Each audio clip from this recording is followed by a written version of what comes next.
Ia adalah wanita terkaya di Mekah. Namanya dihormati oleh para pedagang, disegani oleh para bangsawan Quraisy, dan dijaga kemuliaannya hingga ia dijuluki At-Thahirah, Sang Suci.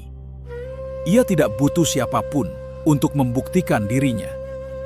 Namun pada suatu malam, ketika seorang laki-laki pulang ke rumahnya dengan tubuh gemetar, wajah pucat, dan napas yang memburu, wanita ini justru menjadi orang pertama di seluruh muka bumi yang mempercayai sesuatu yang belum pernah didengar siapapun. Bukan seorang nabi, bukan seorang raja, bukan seorang panglima. Seorang wanita di dalam rumahnya sendiri menjadi manusia pertama yang berkata, "Aku percaya." Mengapa wanita yang memiliki segalanya justru menjadi orang yang paling berani mempertaruhkan segalanya? Jawabannya ada dalam kisah hidup Khadijah binti Khuwailid. Mekah pada akhir abad ke-6 adalah kota para pedagang dan penyembah berhala. Tempat Ka'bah berdiri dikelilingi ratusan berhala sebagai pusat ziarah sekaligus pusat perdagangan bagi seluruh jazirah Arab. Kafilah dagang berangkat setiap tahun menuju Syam saat musim panas dan menuju Yaman saat musim dingin, membawa barang yang menjadi sumber kekayaan Quraisy. Dalam masyarakat seperti ini, kedudukan seseorang diukur dari garis keturunan, kekayaan, dan kehormatan. Sementara perempuan pada masa itu umumnya tidak memiliki kedudukan tinggi dalam urusan dagang maupun sosial. Namun ada satu pengecualian yang jarang ditemukan di kota itu. Khadijah binti Khuwailid berdiri di antara para pedagang paling dihormati di Mekah, membangun namanya sendiri jauh sebelum wahyu pertama turun. Tak seorang pun saat itu menyangka perempuan inilah yang kelak menjadi manusia pertama yang mempercayai wahyu tersebut. Khadijah binti Khuwailid lahir dari klan Bani Asad, salah satu klan terhormat dalam suku Quraisy. Ayahnya, Khuwailid bin Asad, dikenal sebagai tokoh yang disegani di Mekah. Sejak muda, Khadijah dikenal memiliki kecerdasan dalam berdagang, mengelola kafilah, dan menjalin kerjasama dengan para pedagang lain. Ia mempekerjakan orang-orang untuk membawa barang dagangannya ke Syam dan membagi keuntungan dengan mereka, sebuah praktik yang jarang dilakukan perempuan pada masanya. Kekayaannya membuatnya dikenal sebagai salah satu pedagang paling sukses di Mekah, bahkan disebut sejumlah riwayat sebagai yang paling kaya di antara kaumnya. Sebelum menikah dengan Rasulullah Shallallahu Alaihi Wasallam, Khadijah pernah menikah dan telah memiliki anak dari pernikahan sebelumnya. Namun yang membuatnya dikenang bukan hanya kekayaannya. Ia dijuluki At-Thahirah, Sang Suci, karena kemuliaan akhlak dan kehormatan dirinya di tengah masyarakat Mekah yang saat itu jauh dari nilai-nilai kesucian. Ia memilih dengan siapa ia bekerja sama, dan lebih penting lagi, ia memilih dengan siapa ia mempercayakan kafilah dagangnya. Dan pilihan itulah yang kelak mengubah seluruh jalan hidupnya. Nama Muhammad bin Abdullah dikenal di Mekah bukan karena kekayaan atau garis keturunan yang menonjol, melainkan karena kejujurannya. Penduduk Mekah menjulukinya Al-Amin, yang terpercaya, sebuah gelar yang tidak diberikan sembarangan di tengah masyarakat yang penuh persaingan dagang. Ketika Khadijah mendengar reputasi ini, ia menawarkan kepada Muhammad untuk membawa kafilah dagangnya menuju Syam dengan bagian keuntungan yang lebih besar dari yang biasa ia berikan kepada orang lain. Muhammad menerima tawaran itu, ditemani oleh Maisarah, pembantu kepercayaan Khadijah yang diutus untuk turut serta dalam perjalanan tersebut. Sepanjang perjalanan, Maisarah menyaksikan sendiri kejujuran dan akhlak Muhammad dalam berdagang. Kafilah itu kembali ke Mekah dengan keuntungan yang jauh lebih besar dari biasanya. Maisarah menceritakan kepada Khadijah apa yang ia saksikan sepanjang perjalanan, tentang kejujuran, ketenangan, dan akhlak Muhammad yang tidak pernah ia temukan pada orang lain. Yang tidak banyak diketahui orang, laporan sederhana inilah yang menjadi awal dari salah satu pernikahan paling penting dalam sejarah Islam. Khadijah melalui perantara menyampaikan keinginannya untuk menikah dengan Muhammad. Pernikahan itu berlangsung ketika Muhammad berusia 25 tahun. Sejak hari itu, Khadijah menjadi istri satu-satunya bagi Muhammad selama 25 tahun berikutnya. Dan Rasulullah Shallallahu Alaihi Wasallam tidak pernah menikahi wanita lain selama Khadijah masih hidup. Dari pernikahan ini, lahir beberapa putra dan putri, di antaranya Qasim, Abdullah, Zainab, Ruqayyah, Ummu Kulsum, dan Fatimah. Tahun demi tahun berlalu, rumah mereka dipenuhi ketenangan, sementara Muhammad Shallallahu Alaihi Wasallam tetap dikenal penduduk Mekah sebagai Al-Amin.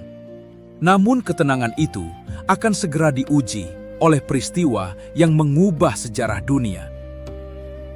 Menjelang usia 40 tahun, Muhammad mulai sering menyendiri di Gua Hira, sebuah gua di atas bukit dekat Mekah, merenungi keadaan masyarakat di sekitarnya.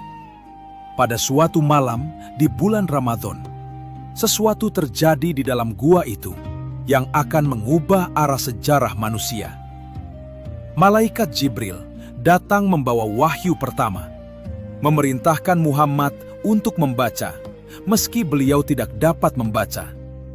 Malam itu turun cepat di lereng Bukit Hira, dan langkah kaki Muhammad terdengar berlari menuruni jalan berbatu menuju rumahnya. Dalam ketakutan dan kebingungan yang luar biasa, beliau bergegas turun dari gua. Tubuhnya gemetar hebat, napasnya memburu di udara malam yang dingin. Beliau memasuki rumah dan meminta untuk diselimuti, sambil menceritakan kepada Khadijah apa yang baru saja dialaminya di Gua Hira. Di dalam rumah yang temaram, hanya cahaya lampu minyak yang menerangi wajah keduanya. Sementara Khadijah mendengarkan setiap kata dengan tenang. Disinilah semuanya berubah. Alih-alih meragukan, mempertanyakan, atau menganggapnya sekadar ketakutan biasa, Khadijah justru menenangkannya dengan kata-kata yang menegaskan keyakinannya bahwa Allah tidak akan pernah menyia-nyiakan seseorang yang selalu menyambung tali persaudaraan, menanggung beban orang lemah, memuliakan tamu, dan menolong orang-orang yang tertimpa musibah. Kata-kata itu, sebagaimana diriwayatkan dalam hadis sahih, menjadi salah satu bentuk dukungan pertama yang diterima Rasulullah Shallallahu Alaihi Wasallam dalam momen paling menggetarkan dalam hidupnya. Tak seorang pun saat itu menyangka ketenangan seorang istri di tengah malam itu kelak menjadi salah satu penopang awal bagi sebuah agama yang akan menyebar ke seluruh dunia. Tidak berhenti di situ, Khadijah membawa Muhammad menemui sepupunya, Warokah bin Naufal, seorang tokoh yang telah lama mempelajari kitab-kitab terdahulu dan memeluk agama Nasrani. Setelah mendengar penuturan Muhammad, Warokah menegaskan bahwa yang datang kepadanya adalah malaikat yang sama yang pernah diutus kepada Musa, dan memperingatkan bahwa perjuangan besar serta penolakan dari kaumnya akan segera menanti. Di tengah kebingungan dan ketakutan yang luar biasa, satu hal telah menjadi pasti. Khadijah adalah orang pertama yang mempercayai kenabian Muhammad Shallallahu Alaihi Wasallam sebelum siapapun di muka bumi ini. Bukan karena mukjizat yang ia saksikan, bukan karena bukti yang meyakinkan secara nalar semata, tetapi karena keyakinannya pada akhlak seorang laki-laki yang telah ia kenal bertahun-tahun sebelum wahyu pertama turun. Namun kepercayaan pertama ini baru menjadi awal dari ujian yang jauh lebih besar. Dakwah Islam mulai disampaikan secara diam-diam. Kemudian, secara terbuka, dan penolakan dari kaum Quraisy semakin hari semakin keras. Khadijah menjadi salah satu penopang utama Rasulullah Shallallahu Alaihi Wasallam di tengah tekanan yang terus meningkat, memberikan dukungan harta dan keteguhan hati yang tidak tergantikan. Namun, ujian terbesar ternyata belum datang. Ketika kaum Quraisy semakin frustrasi karena tidak mampu menghentikan dakwah Islam, mereka mengambil keputusan yang belum pernah terjadi sebelumnya. Mereka memberlakukan pemboikotan total terhadap Bani Hashim dan Bani Muthalib, dua klan yang melindungi Rasulullah Shallallahu Alaihi Wasallam, termasuk di dalamnya keluarga Khadijah sendiri. Seluruh warga dua klan ini dipaksa mengungsi ke sebuah lembah sempit di pinggiran Makkah bernama Syi'ib Abi Thalib. Lembah itu dikelilingi bukit batu yang tandus dengan hanya satu jalan sempit menuju dunia luar. Dan di sanalah ratusan orang harus bertahan hidup dari hari ke hari. Tidak ada seorang pun dari Quraisy yang diizinkan menjual makanan, barang, atau kebutuhan apapun kepada mereka. Tidak ada pernikahan, tidak ada perdagangan, tidak ada bantuan dalam bentuk apapun yang diperbolehkan mengalir ke dalam lembah itu. Pemboikotan ini berlangsung selama 3 tahun. Suara tangis anak-anak yang kelaparan terdengar hingga keluar lembah, dan sebagian riwayat menyebutkan bahwa penduduk yang terkurung bahkan terpaksa memakan dedaunan kering hanya untuk bertahan hidup. Khadijah, wanita yang dahulu dikenal sebagai salah satu pedagang terkaya di Makkah, kini menghabiskan seluruh hartanya untuk membantu keluarga dan pengikut Rasulullah Shallallahu Alaihi Wasallam bertahan hidup di dalam lembah itu. Perhiasan dan simpanan yang dahulu menjadi lambang kehormatannya di antara para pedagang Makkah, satu demi satu dijual dan diserahkan demi sekantong gandum atau seteguk air bagi mereka yang kelaparan. Kekayaan yang dahulu membuatnya dihormati seluruh kota, kini habis demi mempertahankan sebuah keyakinan yang baru saja lahir. 3 tahun berlalu dalam kelaparan dan keterasingan, hingga akhirnya pemboikotan itu berakhir setelah sejumlah tokoh Quraisy yang masih memiliki hati nurani mendesak agar perjanjian kejam itu dihapuskan. Namun, tubuh Khadijah yang telah menanggung beban luar biasa selama bertahun-tahun tidak lagi sekuat dahulu. Dan tidak lama setelah kebebasan itu kembali, ujian yang paling berat dalam hidup Rasulullah Shallallahu Alaihi Wasallam justru baru saja dimulai. Warisan Khadijah bagi umat Islam tidak dapat dipisahkan dari peristiwa-peristiwa yang telah dilaluinya bersama Rasulullah Shallallahu Alaihi Wasallam. Ia adalah wanita pertama yang mempercayai kenabian Muhammad Shallallahu Alaihi Wasallam sebelum Abu Bakar, sebelum Ali bin Abi Thalib, sebelum siapapun di muka bumi ini. Ia mengorbankan seluruh kekayaannya untuk mendukung dakwah Islam pada masa-masa paling sulit, termasuk di dalam pemboikotan yang nyaris meruntuhkan kekuatan kaum muslimin. Diriwayatkan dalam hadis sahih bahwa malaikat Jibril pernah menyampaikan salam dari Allah kepada Khadijah, disertai kabar gembira tentang sebuah rumah di surga yang terbuat dari mutiara berongga. Sebuah rumah yang di dalamnya tidak ada kebisingan maupun kelelahan. Bagi seorang wanita yang pernah kehilangan seluruh hartanya di dunia demi mempertahankan keyakinannya, kabar itu menjadi pengingat bahwa pengorbanannya tidak pernah sia-sia. Sepanjang hidupnya, setelah kewafatan Khadijah, Rasulullah Shallallahu Alaihi Wasallam tidak pernah berhenti mengenang kebaikannya. Diriwayatkan bahwa ketika Aisyah radhiyallahu anha pernah merasa cemburu mendengar Rasulullah Shallallahu Alaihi Wasallam terus memuji Khadijah, beliau menegaskan bahwa Khadijah adalah wanita yang mempercayainya ketika orang-orang mendustakannya dan menopangnya dengan hartanya ketika orang lain menahan bantuan darinya.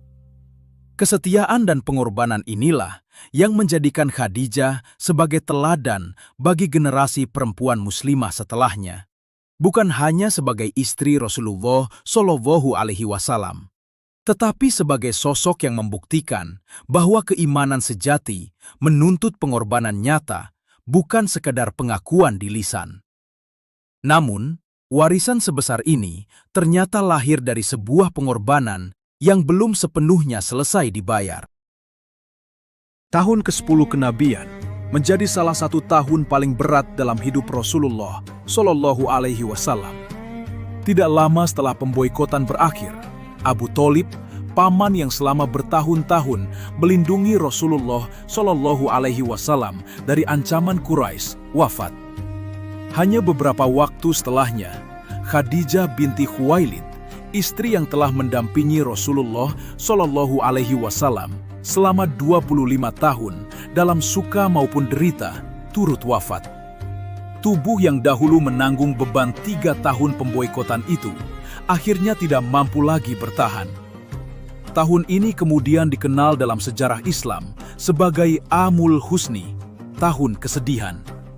Rasulullah Shallallahu Alaihi Wasallam memakamkan Khadijah di Makkah, di sebuah tempat bernama Hajun, dan diriwayatkan bahwa beliau turun sendiri ke liang kubur untuk memakamkannya. Kepergian Khadijah meninggalkan kesedihan mendalam yang tidak pernah benar-benar hilang dari hati Rasulullah Shallallahu Alaihi Wasallam. Beliau tidak menikahi wanita lain selama 25 tahun bersama Khadijah, dan bertahun-tahun setelah kewafatannya, nama Khadijah tetap disebut dengan penuh penghormatan dan kerinduan. Hingga hari ini, umat Islam mengenang Khadijah bukan hanya sebagai istri pertama Rasulullah Shallallahu Alaihi Wasallam, tetapi sebagai wanita pertama yang percaya pada kebenaran wahyu ketika belum ada satupun manusia lain di muka bumi yang berani mempercayainya. Di awal kisah ini, kita mengenalnya sebagai wanita terkaya dan paling dihormati di Mekah.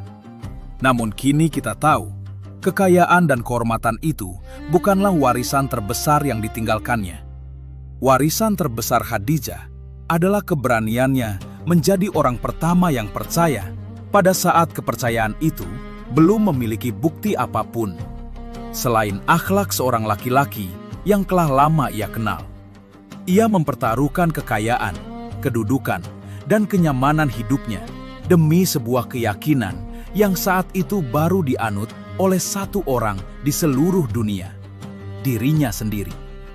Sejarah mengenang Khadijah bukan karena ia memiliki segalanya, tetapi karena ia bersedia mengorbankan segalanya untuk sesuatu yang lebih besar dari dirinya sendiri. Itulah Khadijah binti Khuwailid, wanita pertama yang percaya saat tak seorang pun berani. Dan keberaniannya itu masih dikenang oleh dunia hingga hari ini. Setiap sahabat memiliki kisah yang menguatkan iman. Subscribe agar kita bisa terus mengenal dan mencintai Rasulullah Shallallahu Alaihi Wasallam beserta para sahabatnya.